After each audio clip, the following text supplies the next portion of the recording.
अस्सलाम वालेकुम students. First year biology chapter number 4 bioenergetics का ये लेक्चर 7 है चैप्टर नंबर 4 का, जिसके अंदर हम मैकेनिज्म ऑफ फोटोसिंथेसिस के पार्ट 2 को सीखेंगे। पार्ट 2 के अंदर हमने बात करनी है बच्चों नॉन साइक्लिक फोटोफॉस्फोरेशन की। लेकिन उससे पहले कहूँगा चैनल पर नया है तो सब्सक्राइब कर लें, वीडियो को लाइक करना है, फ्रेंड्स और फेलोज़ के साथ लाजमी शेयर करना है। तो लेक्चर का बाकायदा आगाज़ करते हैं। नॉन साइक्लिक फोटोफॉस्फोरिलेशन में बड़ा सबसे पहली जो हेडिंग है वो इंट्रोडक्शन की है। तो चलें इंट्रोडक्शन से आगाज़ करते हैं। ये जो नॉन साइक्लिक फोटोफॉस्फोरिलेशन है ये प्रीडोमिनेंट पाथवे है लाइट रिएक्शन का। इस बात का मतलब ये है कि ज़्यादातर यही प्रोसेस होता है, क्योंकि फोटोफॉस्फोरिलेशन दो तरह की है, साइक्लिक और नॉन साइक्लिक। दोनों को कंपेयर करें तो नॉन साइक्लिक ज़्यादा होती है साइक्लिक के मुकाबले में, इसलिए प्रीडोमिनेंट का वर्ड यहाँ पे आया। और रूटीन में प्रीडोमिनेंट मैकेनिज़्म यही है। बेटा इस नॉन साइक्लिक फोटोफॉस्फोरिलेशन में जो दो फोटो सिस्टम्स हैं PS1 और PS2, वो दोनों के दोनों फोटो सिस्टम इसमें यूज़ होंगे। फोटो सिस्टम 1 की electron transport chain, photo system 2 की इलेक्ट्रॉन ट्रांसपोर्ट चेन, तो दो जो इलेक्ट्रॉन ट्रांसपोर्ट चेन्स हैं वो भी यूज़ होंगी। इसके अलावा फोटो सिस्टम 2 का primary electron acceptor, photo system 1 का प्राइमरी इलेक्ट्रॉन एक्सेप्टर, वो भी इसमें इस्तेमाल होते हैं। अब इसका आगाज़ नॉन साइक्लिक फोटोफॉस्फोरिलेशन का फोटो सिस्टम 2 से होता है। जब फोटो सिस्टम 2 लाइट एब्जॉर्ब करता है बेटा, तो अल्टीमेटली उसके इलेक्ट्रॉन एक्साइट होकर रिमूव हो जाते हैं और उन इलेक्ट्रॉन्स को इलेक्ट्रॉन ट्रांसपोर्ट चेन की मदद से फोटो सिस्टम 1 को पहुंचाया जाता है। फोटो सिस्टम 1 भी लाइट एब्जॉर्ब करेगा, उसके इलेक्ट्रॉन एक्साइट होकर रिमूव होंगे और उन इलेक्ट्रॉन्स को फोटो सिस्टम 1 से NADP+ को पहुंचाया जाता है ताकि NADPH बन सके। यहाँ अगर आप इलेक्ट्रॉन का फ़्लो देखें तो इलेक्ट्रॉन निकले PS2 से और अल्टीमेटली NADP+ तक पहुंचाए गए, बीच में PS1 तक भी आते हैं। तो PS2 से PS1, PS1 से फिर NADP+, तो इलेक्ट्रॉन फिर कभी लौट के वापस PS2 की तरफ नहीं जाएंगे। तो ये फिर वन वे फ़्लो हुआ। इस वन वे फ़्लो में एक तरफ इलेक्ट्रॉन फ़्लो कर रहे हैं, लौट के वापस नहीं आ रहे, तो ये नॉन साइक्लिक फ़्लो है इलेक्ट्रॉन्स का। ये जो नॉन साइक्लिक फ़्लो है इसमें जो फोटोफॉस्फोरिलेशन होगी उसको नॉन साइक्लिक फोटोफॉस्फोरिलेशन कहेंगे। इसमें ATP भी बनता है बेटा, तो ATP का बनना कीमियोस्मोसिस है, तो फिर उस कीमियोस्मोसिस को हम नॉन साइक्लिक कीमियोस्मोसिस का नाम भी दे सकते हैं। बड़ा अब ये जो नॉन साइक्लिक फोटोफॉस्फोरिलेशन है इसकी दूसरी हेडिंग में इसके इवेंट्स की बात करते हैं। तो 5 इवेंट्स हैं जिसके अंदर ये नॉन साइक्लिक फोटोफॉस्फोरिलेशन कंप्लीट होती है। तो तरतीब से पहला इवेंट जो है बेटा ये वो absorption of light by photo system 2 और इसके इलेक्ट्रॉन का एक्साइट होना है। जब फोटो सिस्टम 2 से इलेक्ट्रॉन्स निकलते हैं तो वहाँ दो होल्स क्रिएट हो जाएंगे। उन दो होल्स को फिल करने के लिए वाटर का ब्रेक डाउन होता है जिसको फोटोलाइसिस कहते हैं। तीसरा इवेंट ये है कि जो दो इलेक्ट्रॉन फोटो सिस्टम 2 के निकले उनको इलेक्ट्रॉन ट्रांसपोर्ट चेन की मदद से फोटो सिस्टम 1 तक पहुंचाना है। तो ये तीसरा इवेंट हो गया। फोटो सिस्टम 1 के पास इलेक्ट्रॉन आ गए तो फोटो सिस्टम 1 भी लाइट एनर्जी कैप्चर करेगा और उसके इलेक्ट्रॉन भी एक्साइट होंगे। ये चौथा इवेंट। और पांचवें इवेंट में वो जो दो इलेक्ट्रॉन्स हैं फोटो सिस्टम 1 से निकले उनको अल्टीमेटली NADP+ तक पहुंचाया जाता है। तो ये 5 इवेंट्स हैं। अब हमने वन बाय वन इन पांचों इवेंट्स की डिटेल्स की बात करनी है। तो सबसे पहले absorption of light by photo system 2 and excitation of its electrons. बेटा जो लाइट डिपेंडेंट रिएक्शंस हैं, लाइट रिएक्शंस हैं, उनका आगाज़ फोटो सिस्टम 2 से हो रहा है। फोटो सिस्टम 1 हो या फोटो सिस्टम 2 हो, ये थैलाकाइट मेम्ब्रेन के अंदर मौजूद होते हैं। अब फोटो सिस्टम 2 से दो इलेक्ट्रॉन्स को एक्साइट करवाना है, उनके लिए लाइट एनर्जी में सिर्फ 2 फोटॉन्स काफ़ी हैं। तो जस्ट 2 फोटॉन्स जो हैं वो वैसे तो बहुत सारे फोटॉन्स स्ट्राइक कर रहे होते हैं, लेकिन हम दो इलेक्ट्रॉन्स को रिमूव करवाने के लिए 2 फोटॉन्स काफ़ी हैं, इसलिए यहाँ पे 2 फोटॉन्स का जिक्र हुआ। फोटॉन्स हैं क्या? लाइट एनर्जी के पैकेट्स हैं। लाइट एनर्जी की जो यूनिट्स हैं, जो पैकेट्स हैं, उन्हीं को फोटॉन्स कहते हैं। तो दो जो फोटॉन्स हैं लाइट एनर्जी के, वो फोटो सिस्टम 2 के एंटीना कम्प्लेक्स के ऊपर स्ट्राइक करेंगे। अभी एंटीना कम्प्लेक्स क्या है? तो प्रीवियस लेक्चर के अंदर हमने सीखा कि फोटो सिस्टम में बेटा जो अरेंजमेंट है पिगमेंट्स की वो कुछ इस तरह से है कि जो क्लोरोफिल बी और कैरोटीनाइड्स हैं ये लाइट को कैप्चर करके क्लोरोफिल ए को देते हैं और क्लोरोफिल ए में एंजाइम्स हैं और वहाँ पे रिएक्शन होना है, जैसे फोटोलाइसिस की बात हम करेंगे। तो जो क्लोरोफिल बी है और जो कैरोटीनाइड्स हैं वो सिर्फ लाइट फोटॉन्स को कैप्चर कर रहे हैं, वो किसी रिएक्शन का हिस्सा नहीं बन रहे, कोई रिएक्शन नहीं कर रहे। तो उनको हम लाइट हार्वेस्टिंग सेंटर या एंटीना कम्प्लेक्स कहते हैं। एंटीना कम्प्लेक्स में क्लोरोफिल बी और कैरोटीनाइड्स यानी एक्सेसरी पिगमेंट्स आते हैं, जबकि जो क्लोरोफिल ए है वो फोटो सिस्टम का रिएक्शन सेंटर बनाते हैं, क्योंकि वहाँ एंजाइम्स हैं और वहाँ फोटोलाइसिस होना है, वहाँ केमिकल रिएक्शन होना है। तो जो एंटीना कम्प्लेक्स है वो उन फोटॉन्स को एब्जॉर्ब करके उन दो इलेक्ट्रॉन्स जो दो फोटॉन्स एब्जॉर्ब हुए, ये दो फोटॉन्स बेटा दो इलेक्ट्रॉन्स ऑफ फोटो सिस्टम 2 उनको एक्साइट करने के लिए काफ़ी हैं। ये फोटॉन्स अब जो light harvesting centre antenna complex में मौजूद पिगमेंट ने एब्जॉर्ब किए, इन फोटॉन्स की एनर्जी अल्टीमेटली मूव होगी एक पिगमेंट के आइटम से दूसरा पिगमेंट फिर तीसरा पिगमेंट। तो इस तरह से जो एंटीना कम्प्लेक्स है उसमें pigment to pigment photon energy move करती जाएगी। अल्टीमेटली बेटा ये जो एब्जॉर्ब एनर्जी है यानी फोटॉन्स, ये रिएक्शन सेंटर पर पहुंचेंगे फोटो सिस्टम 2 के। अब फोटो सिस्टम 2 के रिएक्शन सेंटर में क्या है? क्लोरोफिल ए बेटा। तो क्लोरोफिल ए जो मौजूद है फोटो सिस्टम 2 के रिएक्शन सेंटर में, उसको हम P680 कहते हैं, क्योंकि ये रिएक्शन सेंटर ये क्लोरोफिल ए जो मैक्सिमम वेवलेंथ एब्जॉर्ब करता है वो 680 नैनोमीटर की है, तो इसको P680 का नाम देते हैं। वो photon energy reaction centre P680 के पास आई और यहाँ से दो इलेक्ट्रॉन्स एक्साइट होके रिमूव हो गए। बटा इन दो एक्साइटेड इलेक्ट्रॉन्स को प्राइमरी इलेक्ट्रॉन एक्सेप्टर जो फोटो सिस्टम 2 का है वो कैप्चर कर लेगा।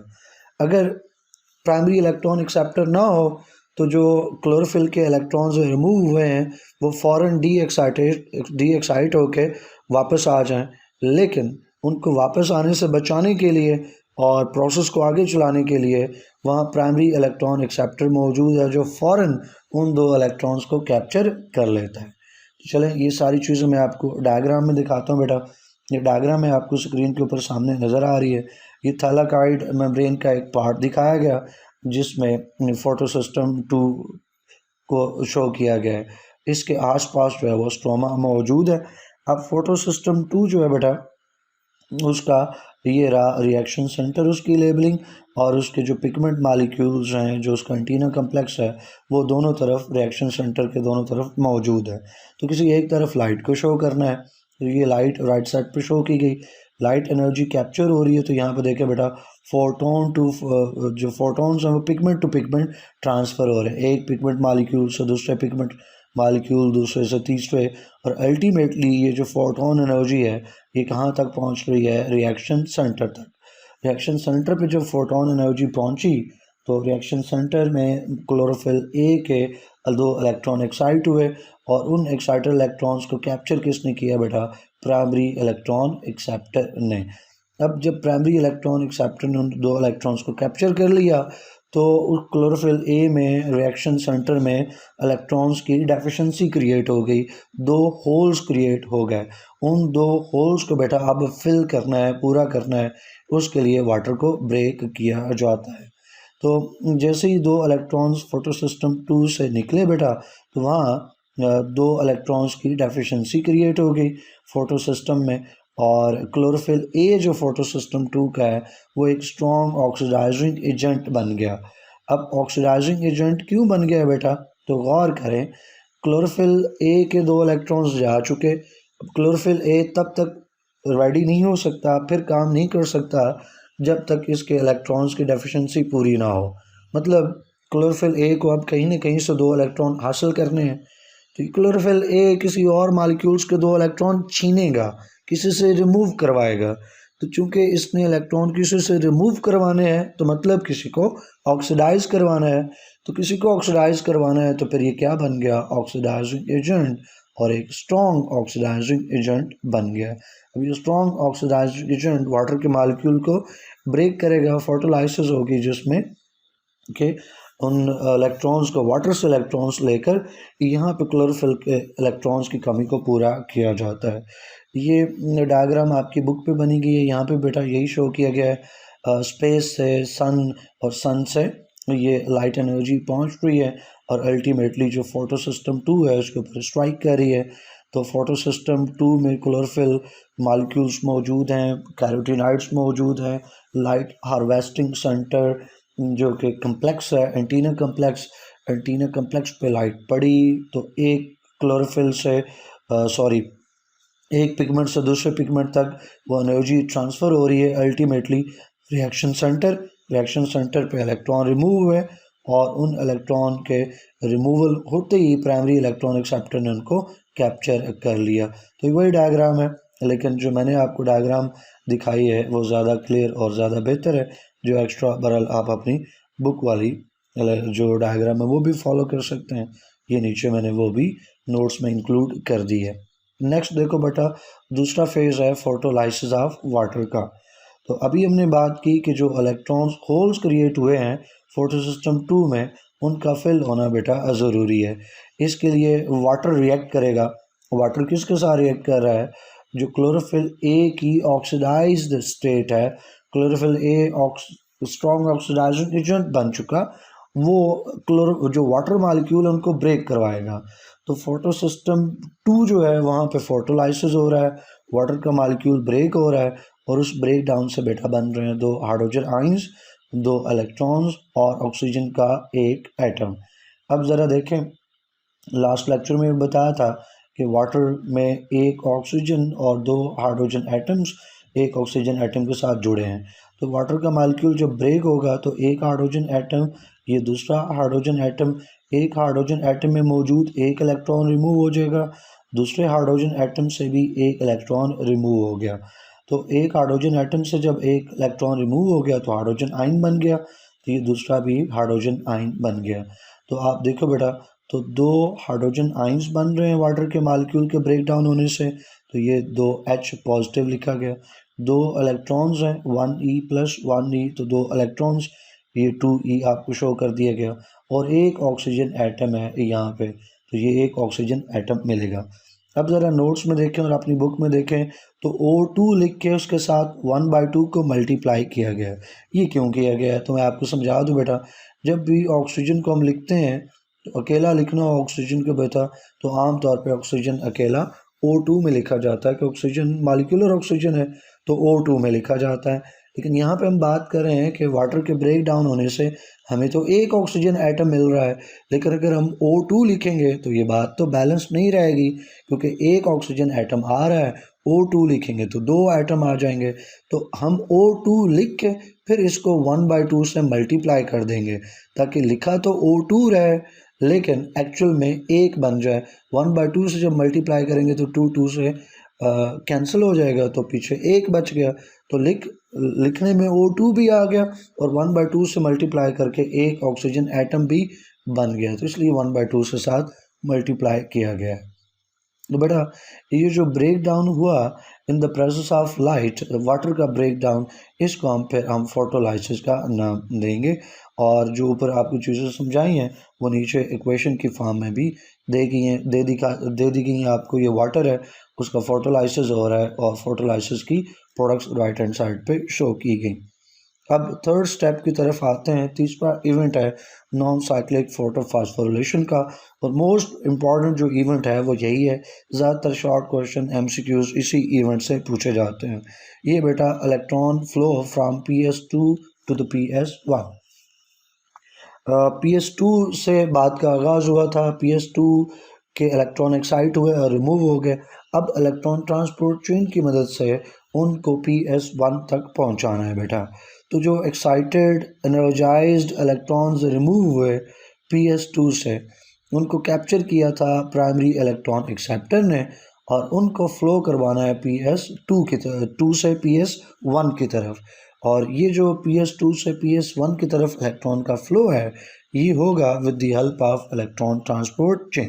अब इसका पाथवे क्या बनेगा, तो यहाँ पे मैं अगर PS2 लिख दूँ तो बात हमारी मज़ीद क्लियर हो जाएगी, क्योंकि स्टार्ट में PS2 और एंड के ऊपर PS1।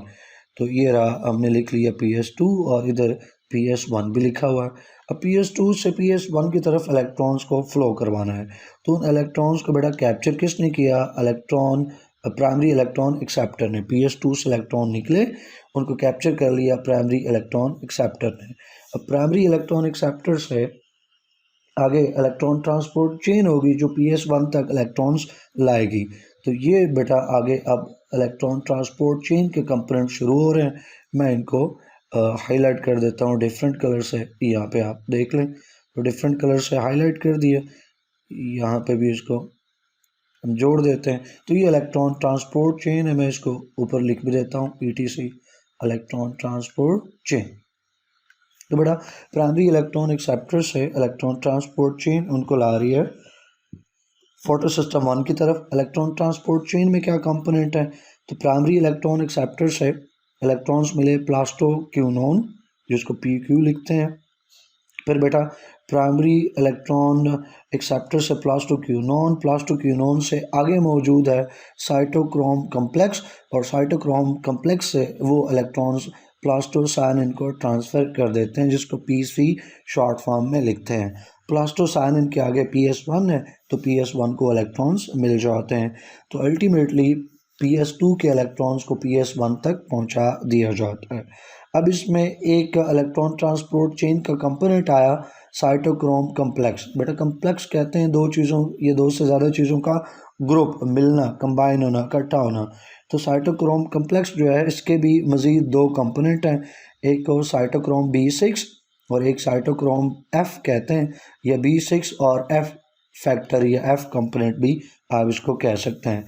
तो cytochrome B6 and cytochrome F, ये दो कंपोनेंट्स हैं साइटोक्रोम के, B6 और BF, ये जुड़कर मिलकर साइटोक्रोम कम्प्लेक्स बना रहे होते हैं। बात आगे लेके चलते हैं बेटा। ये डायग्राम है जो आपकी बुक पे दिखाई गई है, लेकिन इससे पहले मैं एक और डायग्राम आपको समझा के तो फिर ये बुक वाली डायग्राम भी आपको समझाऊंगा। तो दूसरी डायग्राम जो है वो ज़्यादा क्लियर और कंप्लीट है। ये आपके सामने उस थैलाकाइड पोर्शन को दिखाया गया जो डिस्क लाइक है। आपको पता है thylakoid disc like, Kuan like होते हैं। तो ये डिस्क थैलाकाइड एक, ये नीचे उसी तरह। चलो इसको कंप्लीट कर दूं मैं। यहाँ से अगर एंड्स को जोड़ दिया जाए तब आपको एक कंप्लीट थैलाकाइड यहाँ पे बनता हुआ नज़र आएगा। तो ये कंप्लीट थैलाकाइड हो गया, ये इसकी मेम्ब्रेन यहाँ पे कंप्लीट हो गई। अब बेटा ज़रा गौर करें आप, तो ये जो थैलाकाइड है इसके चारों तरफ ऊपर नीचे दाएं बाएं क्या मौजूद है? स्ट्रोमा, क्योंकि क्लोरोप्लास्ट के अंदर थैलाकाइड्स हैं और थैलाकाइड्स ऊपर तले मौजूद हैं, ग्रैनम बने हुए हैं।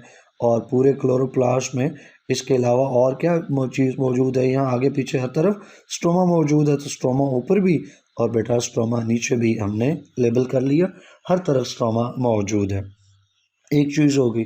दूसरी चीज़ बेटा, तो जब ये रैप हो रहा है, थैलाकाइड बन रहा है, यूँ मेम्ब्रेन सीधी जा रही है ना, ये मेम्ब्रेन सीधी जाती हुई यूँ फोल्ड हुई और फोल्ड होके फिर यूँ आके जुड़ गई, तो ये तब एक डिस्क लाइक स्ट्रक्चर बना। तो इसमें देखें तो अंदर खाली जगह बन गई है, एक स्पेस क्रिएट हो गई है। इस स्पेस को हम थैलाकाइड ल्यूमेन या थैलाकाइड इनर स्पेस का नाम देते हैं। तो ये लिखा है बेटा थैलाकाइड स्पेस, जो कि स्पेस है, ल्यूमेन है थैलाकाइड डिस्क के अंदर मौजूद। बेटा ये दो चीज़ें होंगी। अब ज़रा हम अपने फोटो सिस्टम 2 को लोकेट करते हैं। तो फोटो सिस्टम 2 बेटा ये रहा फोटो सिस्टम 2, और फोटो सिस्टम 2 से इलेक्ट्रॉन्स रिमूव हो रहे हैं। ये फोटो सिस्टम 2 का बेटा रिएक्शन सेंटर, ये उसका रहा प्राइमरी इलेक्ट्रॉन एक्सेप्टर। तो प्राइमरी इलेक्ट्रॉन एक्सेप्टर से ये इलेक्ट्रॉन्स जा रहे हैं बेटा अब इलेक्ट्रॉन ट्रांसपोर्ट चेन की तरफ। इलेक्ट्रॉन ट्रांसपोर्ट चेन में सबसे पहले ये प्लास्टोक्यूनोन से इलेक्ट्रॉन्स चले गए बेटा साइटोक्रोम कम्प्लेक्स की तरफ। साइटोक्रोम कम्प्लेक्स से प्लास्टोसायनिन, और प्लास्टोसायनिन से फोटो सिस्टम 1 को वो इलेक्ट्रॉन्स ट्रांसफ़र कर दिए गए। तो जो चीज़ आपने नोट्स में देखी, जो पाथवे आपने नोट्स में यहाँ पे देखा, वही पाथवे आपको डायग्राम में नज़र आया। बुक में बनी हुई डायग्राम में भी आप देख लें, ये यहाँ पे लाइट है, ये फोटो सिस्टम 2 का P680 रिएक्शन सेंटर, वहाँ से इलेक्ट्रॉन्स जो हैं वो मिले प्लास्टोक्यूनोन को। प्लास्टोक्विनोन से बेटा साइटोक्रोम कॉम्प्लेक्स, और साइटोक्रोम कॉम्प्लेक्स से ये मिल गया प्लास्टोसाइनिन, और वहाँ से PS1 को। तो ये इलेक्ट्रॉन फ्लो। अब एक अगली बात जो आपको जाननी है वो साइटोक्रोम कॉम्प्लेक्स के बारे में जाननी है। बड़ा जो साइटोक्रोम कॉम्प्लेक्स है ये इलेक्ट्रॉन कैरियर के तौर पे तो काम कर रहा है। इसने प्लास्टोक्विनोन से इलेक्ट्रॉन्स को लिया और प्लास्टोसाइनिन को इलेक्ट्रॉन्स को दे दिया। तो ये एक इलेक्ट्रॉन कैरियर के तौर पे तो काम कर ही रहा है, लेकिन इसका एक और फंक्शन है जो बहुत ज़रूरी इम्पॉर्टेंट है, और वो फंक्शन है प्रोटॉन पंप का। बेटा ये एमसीक्यूज में पूछ लिया जाता है कि कौन सा कंपोनेंट है जो प्रोटॉन पंप के तौर पे काम कर रहा है। तो साइटोक्रोम कॉम्प्लेक्स प्रोटॉन पंप के तौर पे भी साथ काम करता है, यानी इसमें प्रोटॉन्स को पंप करना है एक जगह से दूसरी जगह। अब कहाँ से कहाँ पंप करता है तो मैं आपको ज़रा यहाँ पे बता दूँ। पहले साइड पे फिर डायग्राम में देखें। बेटा ये अगर हम ले लें, ये थैलाकॉइड हमारे पास आ गया। थैलाकॉइड के बाहर और आगे पीछे चारों तरफ बेटा क्या मौजूद है, स्ट्रोमा। और स्ट्रोमा में क्या मौजूद है, हाइड्रोजन आइंस, और बहुत सारी चीज़ें हाइड्रोजन आइंस भी स्ट्रोमा में मौजूद हैं। तो ये जो प्रोटॉन पंप है ना बेटा साइटोक्रोम कम्प्लेक्स बाहर से स्ट्रोमा से हाइड्रोजन आइंस को लेगा, और ये जो इनर स्पेस है थैलाकॉइड के अंदर, जो ल्यूमन जिसको हमने नाम दिया, इन प्रोटॉन्स को इस ल्यूमन के अंदर पंप कर देगा। इसलिए हम साइटोक्रोम कम्प्लेक्स को कह रहे हैं कि साइटोक्रोम कम्प्लेक्स एक प्रोटॉन पंप का भी काम करता है। ये इलेक्ट्रॉन पंप इसलिए किए जा रहे हैं ताकि इन प्रोटॉन के पंपिंग से प्रोटॉन का ग्रेडियंट जनरेट हो और उससे एटीपी सिंथेसाइज कर लिया जाए। तो मोस्ट इम्पॉर्टेंट पार्ट जो है इस इलेक्ट्रॉन फ्लो का फ्रॉम PS2 टू PS1 वो एटीपी सिंथेसिस है। तो सिंथेसिस ऑफ एटीपी को देखें बेटा, तो इलेक्ट्रॉन्स जो फ्लो करते हैं साइटोक्रोम कम्प्लेक्स से, तो साइटोक्रोम कम्प्लेक्स स्टिमुलेट हो जाता है और ये अब पंप के तौर पे एक्ट करेगा, और ये पंप करेगा प्रोटॉन्स को कहाँ से बेटा, स्ट्रोमा से लेकर थैलाकॉइड इनर स्पेस, जैसे मैंने आपको साथ पे डायग्राम बना के शो किया। अब जो मेन डायग्राम है उसमें भी देख ले बेटा, ये साइटोक्रोम कम्प्लेक्स, और साइटोक्रोम कम्प्लेक्स से जब इलेक्ट्रॉन्स फ्लो हो रहे हैं तो ये स्पेस से जो स्ट्रोमा है, स्ट्रोमा से हाइड्रोजन आइंस लेके बेटा ये जो इनर स्पेस है थैलाकॉइड स्पेस है इसके अंदर उन प्रोटॉन्स को ट्रांसफ़र कर रहा है। तो ये जो रेड लाइन आपको नज़र आ रही है ये प्रोटॉन्स की पंपिंग है, प्रोटॉन्स का ट्रांसफ़र है, और ये साइटोक्रोम कम्प्लेक्स स्ट्रोमा से प्रोटॉन लेकर मेम्ब्रेन के इनर स्पेस में ट्रांसफ़र कर रहा है। अब होगा क्या, जैसे जैसे इलेक्ट्रॉन्स ट्रांसफ़र हो रहे हैं, इलेक्ट्रॉन मूव कर रहे हैं साइटोक्रोम कम्प्लेक्स से, वैसे वैसे साइटोक्रोम कम्प्लेक्स स्ट्रोमा से प्रोटॉन्स को पंप कर रहा है इनर स्पेस में। तो स्ट्रोमा में प्रोटॉन्स की कमी होती जाएगी, डेफिशिएंसी होती जाएगी, और थैलाकॉइड स्पेस में हाइड्रोजन आइंस की कंसंट्रेशन बढ़ती जाएगी। इसलिए स्ट्रोमा में लिखा गया लो हाइड्रोजन आयन कंसंट्रेशन, और थैलाकॉइड स्पेस में लिखा गया हाई हाइड्रोजन आयन कंसंट्रेशन। तो इसका मतलब है कि हाइड्रोजन आइंस कंसंट्रेशन का एक डिफरेंस क्रिएट हो गया। इसको हम हाइड्रोजन आयन या प्रोटॉन ग्रेडियंट का नाम देंगे। तो बेटा जो एनर्जी ऑफ फ्लोइंग इलेक्ट्रॉन्स है, जो क्रोम से साइटोक्रोम कम्प्लेक्स से इलेक्ट्रॉन फ्लो हो रहे हैं, उन फ्लोइंग इलेक्ट्रॉन की एनर्जी को इस्तेमाल किया गया ग्रेडियंट ऑफ प्रोटॉन क्रिएट करने के लिए, और वो ग्रेडियंट ऑफ प्रोटॉन क्रिएट किया गया थैलाकॉइड इनर स्पेस में। यानी जैसे अभी आपको डायग्राम में दिखाया कि बाहर स्ट्रोमा में प्रोटॉन्स की डेफिशिएंसी होगी, कंसंट्रेशन डिक्रीज होगी, और ये जो इनर स्पेस है इसमें प्रोटॉन्स की कंसंट्रेशन बढ़ गई, तो एक डिफरेंस क्रिएट हुआ प्रोटॉन्स का, इसी को प्रोटॉन ग्रेडियंट कहते हैं। अब ये जो बेटा प्रोटॉन ग्रेडियंट है ना, ये एक और एंजाइम को एक्टिवेट करेगा। तो ये जो प्रोटॉन ग्रेडियंट है एक एंजाइम को एक्टिवेट करेगा। वो एंजाइम कहाँ पे है बेटा, उसी थैलाकॉइड मेम्ब्रेन में ही मौजूद है। उस एंजाइम का नाम क्या है बेटा, उस एंजाइम का नाम है एटीपी सिंथेज। एटीपी सिंथेज, ये जो एटीपी सिंथेज है ना बेटा, ये एंजाइम है, और इसके नाम में देखें एटीपी सिंथेज, तो इसका मतलब समझ आ जाता है कि इसको एटीपी सिंथेज इसलिए कह रहे हैं, इसने एटीपी सिंथेसाइज करना है। लेकिन बेटा जस्ट लाइक साइटोक्रोम कम्प्लेक्स, ये एटीपी सिंथेज ये भी प्रोटॉन पंप है, ये भी प्रोटॉन्स को पंप करेगा। लेकिन इसकी जो प्रोटॉन पंपिंग है ये साइटोक्रोम कम्प्लेक्स के बिल्कुल अपोजिट होगी, यानी साइटोक्रोम स्ट्रोमा से थैलाकाइड के अंदर प्रोटॉन्स को ला रहा है, तो एटीपी सिंथेज प्रोटॉन्स को इनर स्पेस से पकड़ेगा और वापस स्ट्रोमा में फेंक देगा, पंप कर देगा, और इस प्रोटॉन पंपिंग में एटीपी सिंथेसाइज कर देता है। तो ये आप देखें कि जो प्रोटॉन्स पंप होके बेटा इनर स्पेस में आ रहे थे, उन्हीं इनर स्पेस में मौजूद पंप्स को अब एटीपी सिंथेज पंप करेगा, लेकिन रिवर्स डायरेक्शन में। एटीपी सिंथेज उन प्रोटॉन्स को इनर स्पेस से ले रहा है, थैलाकाइड स्पेस से, और स्ट्रोमा में पंप कर रहा है, यानी ये पंपिंग रिवर्स है, अपोजिट है to the pumping of cytochrome complex. और जब ये प्रोटॉन्स इससे ट्रांसफ़र हो रहे हैं, एटीपी सिंथेज से इससे पास हो रहे हैं, ये पंप कर रहा है, तो इन प्रोटॉन्स के ग्रेडियंट की एनर्जी को इस्तेमाल करते हुए ये एटीपी सिंथेज एक रिएक्शन करता है, एडिनोसिन डाइफॉस्फेट एडीपी उसको कंबाइन कर देता है एक फास्फेट ग्रुप के साथ, इनऑर्गेनिक फास्फेट ग्रुप। तो एडीपी के साथ जब एक और पी लग जाता है तो बेटा ये एटीपी बन जाता है, एडिनोसिन ट्राइफॉस्फेट। ये इसी एटीपी को फिर आगे लाइट रिएक्शंस में के एंड के ऊपर जो डार्क रिएक्शंस होने हैं, कैल्विन साइकिल होने हैं, उनमें इसको इस्तेमाल किया जाएगा। तो ये जो एटीपी सिंथेज है ये दो काम कर रहा है, ये एटीपी को सिंथेसाइज कर रहा है और साथ ही ये प्रोटॉन को पंप कर रहा है, लेकिन इसकी पंपिंग अपोजिट है टू साइटोक्रोम कम्प्लेक्स। ये स्पेस से थैलाकाइड स्पेस से प्रोटॉन लेगा और स्ट्रोमा में पंप कर देगा। यही चीज़ आगे नोट्स में भी लिखी हुई है कि जो ना सिर्फ प्रोटॉन्स को वापस पंप कर रहा है, बैक में भेज रहा है, स्ट्रोमा में भेज रहा है, बल्कि ये एक रिएक्शन भी कैटालाइज कर रहा है जिसमें एडीपी को पी एक फास्फेट ग्रुप के साथ कंबाइन करके एटीपी बना दिया जाता है।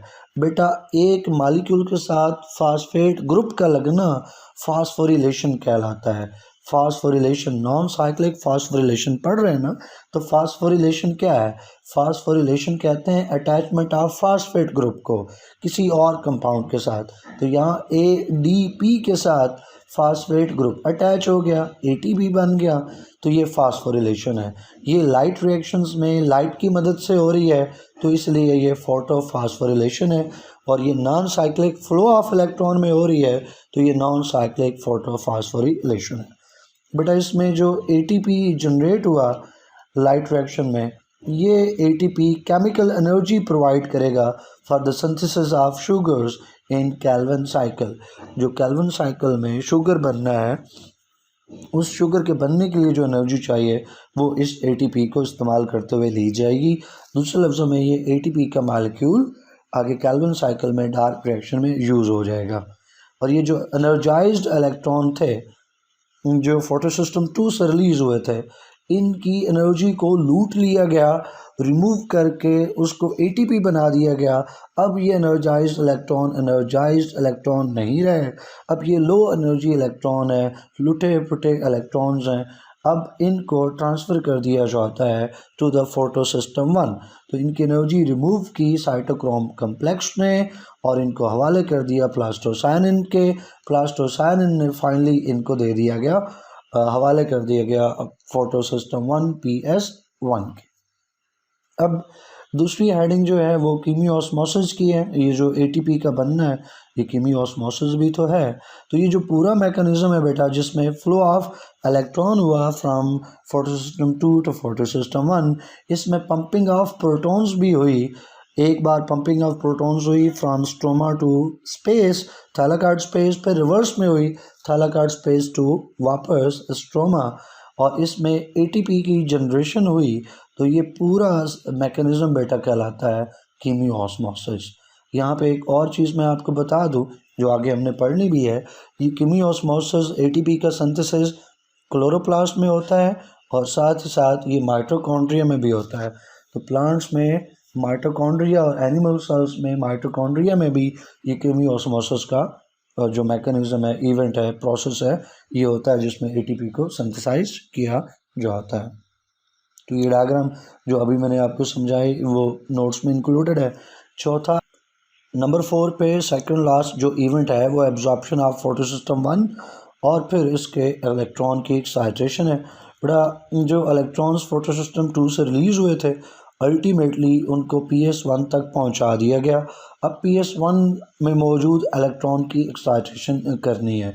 तो जो PS1 है इसका जो रिएक्शन सेंटर है P700, ये रिएक्शन सेंटर है PS1 का, और अब ये फोटॉन्स को लाइट एनर्जी को कैप्चर करेगा और यहाँ से भी 2 इलेक्ट्रॉन बूस्ट होंगे, एक्साइट होंगे टू हायर एनर्जी लेवल। तो P700 मालिक्यूल से बेटा इलेक्ट्रॉन एक्साइट होके निकले और P700 से निकलते हुए इलेक्ट्रॉन्स को फौरन कैप्चर कर लेगा PS1 का प्राइमरी इलेक्ट्रॉन एक्सेप्टर। बिल्कुल उसी तरह जिस तरह हमने PS2 के बारे में पढ़ा कि PS2 से 2 इलेक्ट्रॉन्स को रिमूव करवाने के लिए 2 फोटॉन्स काफ़ी हैं, फिर उनको प्राइमरी इलेक्ट्रॉन एक्सेप्टर कैप्चर करता है। एग्जैक्टली उसी तरह से जो PS1 है P700 वहाँ से भी 2 इलेक्ट्रॉन्स को रिमूव करने के लिए 2 फोटॉन्स काफ़ी हैं, और जैसे ही वो 2 इलेक्ट्रॉन्स रिमूव होंगे उन्हें जो PS1 है उनका प्राइमरी इलेक्ट्रॉन एक्सेप्टर फ़ौरन से कैप्चर कर लेगा।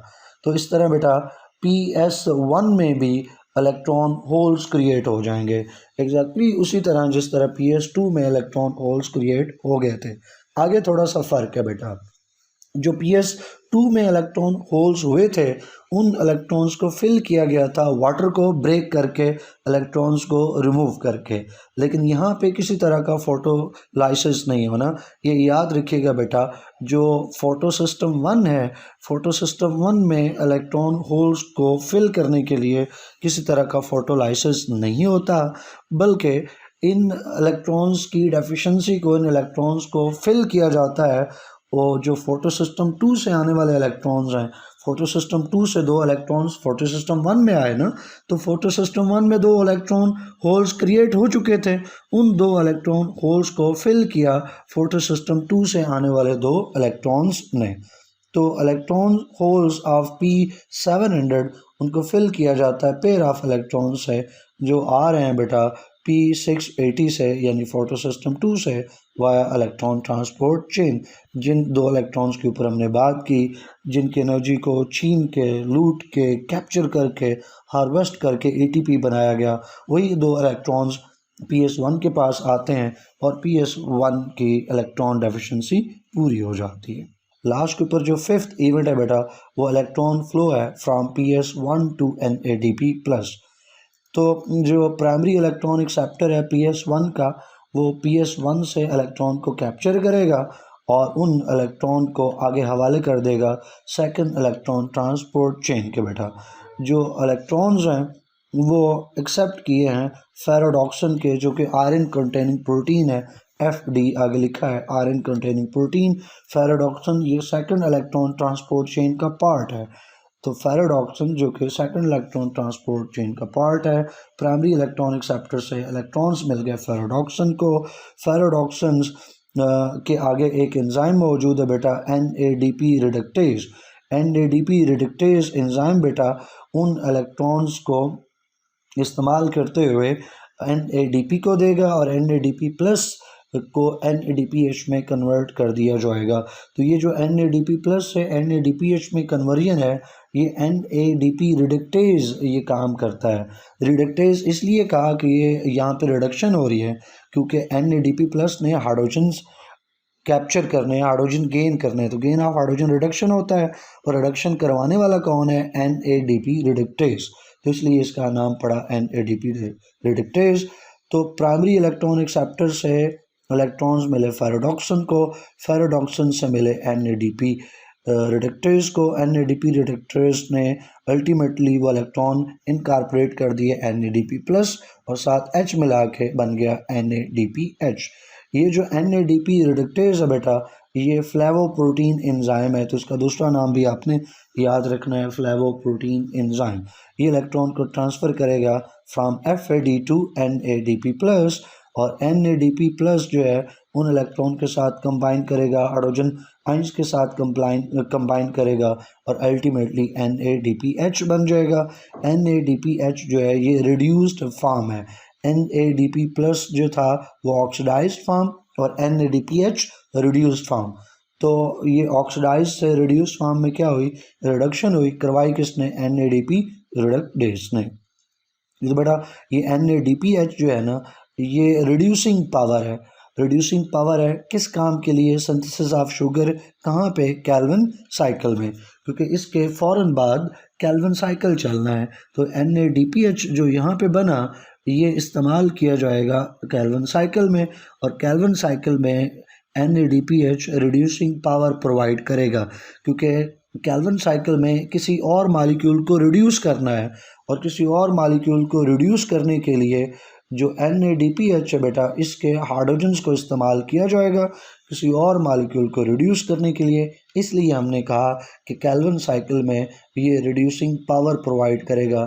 ATP जो है वो केमिकल पावर प्रोवाइड करते हैं, केमिकल एनर्जी प्रोवाइड करेगा ATP के मालिक्यूल, और ये रिड्यूसिंग पावर प्रोवाइड करेगा। नीचे ये रिएक्शन भी दिया गया, NADP प्लस उसके साथ 2 इलेक्ट्रॉन और 2 हाइड्रोजन कंबाइन हुए, बना NADPH और एक हाइड्रोजन एटम। ये मैं आगे थोड़ा डायग्राम में भी आपको समझाऊंगा कि ये कैसे है, लेकिन उससे पहले नीचे वाला पॉइंट समझ लें। ये जो पाथवे है इलेक्ट्रॉन ट्रांसपोर्ट, इलेक्ट्रॉन का जो ट्रांसपोर्ट होना एक फोटो सिस्टम से दूसरे फोटो सिस्टम में, जिसको नॉन साइक्लिक फोटोफॉस्फोरिलेशन कह रहे हैं, ये बेटा इसको जी स्कीम भी कहते हैं, क्योंकि इसकी जिग जैग जो शेप है वो जी लेटर से मिलती है, जिसको जी स्कीम भी कहते हैं। ऊपर जो डायग्राम है ये उसी जी स्कीम को शो किया गया। यहाँ पे देखें फोटो सिस्टम 1 से जब इसके ऊपर फोटोन स्ट्राइक हुए, 2 इलेक्ट्रॉन्स रिमूव हुए, उनको कैप्चर किया प्राइमरी इलेक्ट्रॉन एक्सेप्टर ने, वो मिल गए इलेक्ट्रॉन्स फेरोडॉक्सन को, फेरोडॉक्सन से वो इलेक्ट्रॉन्स मिल गए NADP रिडक्टेज को, NADP रिडक्टेज ने वो इलेक्ट्रॉन्स दिए NADP प्लस को, और वहाँ से बन गया NADPH। तो ये बेटा कंप्लीट हो गया। अब लास्ट के ऊपर ये जो बात हुई है कि यहाँ पे NADPH जो बन रहा है, तो इसकी इक्वेशन में लेफ्ट हैंड साइड पे देखें तो 2 इलेक्ट्रॉन्स और 2 प्रोटॉन्स आए, लेकिन आगे जो है एक ही H लगा है NADP के साथ और NADPH बना है, दूसरा H क्यों नहीं कंबाइन हुआ। तो ये मैं आपको डायग्राम में ज़रा दिखा दूं, आपको पता भी चल जाएगा कि NADP और NADP प्लस की डायग्राम कैसी होती है, और साथ ही ये हाइड्रोजन का किस्सा भी क्लियर हो जाएगा। तो बेटा ये अब 2 हिस्से हैं, एक लेफ़्ट और एक राइट। लेफ़्ट और राइट पे, लेफ़्ट साइड पे NADP प्लस है जो कि ऑक्सीडाइज्ड फॉर्म है, और राइट साइड पे NADPH है जो कि रिड्यूस्ड फॉर्म है, क्योंकि उसके साथ H लग चुका। यहाँ पे ये ऑक्सीडाइज से रिड्यूस्ड फॉर्म में कन्वर्जन हो रही है बाय गेनिंग ऑफ एक हाइड्रोजन प्रोटॉन, जिसमें 7 इलेक्ट्रॉन भी हैं। तो इलेक्ट्रॉन यहाँ पे नहीं लिखा हुआ क्योंकि हम सिर्फ हाइड्रोजन को फोकस कर रहे हैं। अब लेफ्ट हैंड साइड पे NADP प्लस के ज़रा स्ट्रक्चर को देखें, तो हमने पूरे स्ट्रक्चर की बात नहीं करनी, लेकिन इस हिस्से के ऊपर ज़रा गौर करें।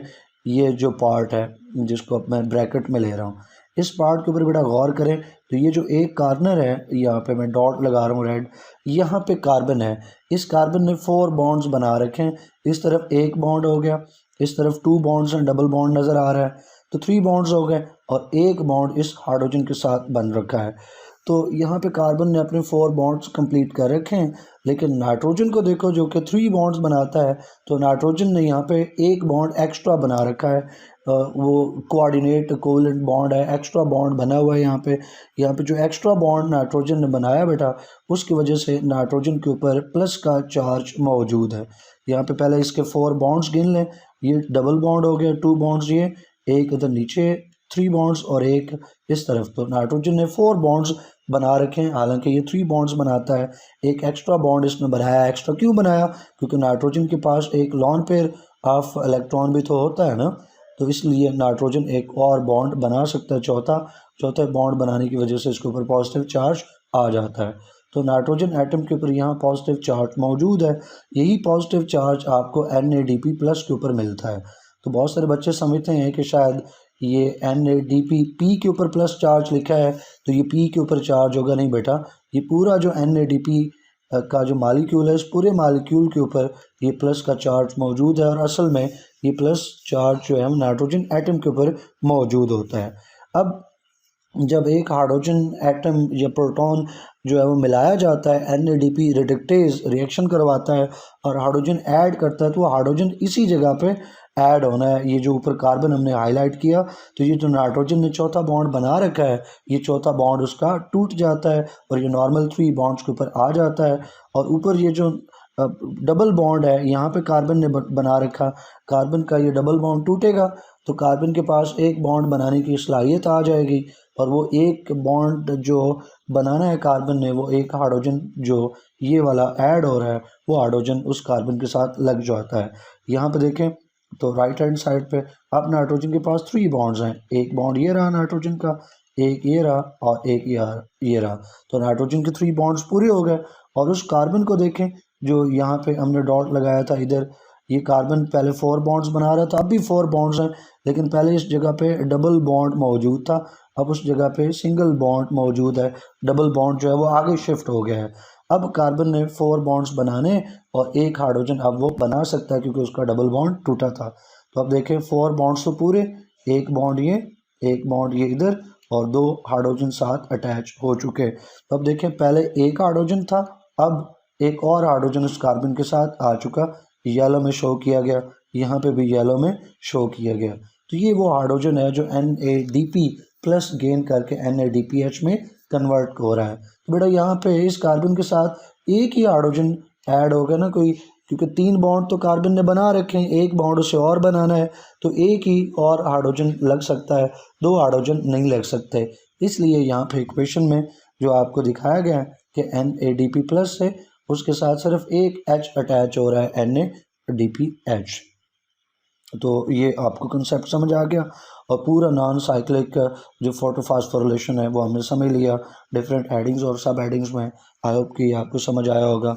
कोई भी क्वेश्चन हो, कोई क्यूरी हो तो कमेंट सेक्शन के अंदर पूछें। अगर आपको लेक्चर समझ आया है, पसंद आया है तो लाइक लाजमी करें और अपने फेलोज़ के साथ शेयर भी करें, ताकि नॉलेज जितना स्प्रेड हो उतना बढ़ता है और जितनी अच्छाई फैलाएंगे, आगे स्प्रेड करेंगे, उतनी ही अच्छाई गुडनेस लौट के आपकी तरफ आएगी। टिल नेक्स्ट वीडियो, अल्लाह हाफिज़।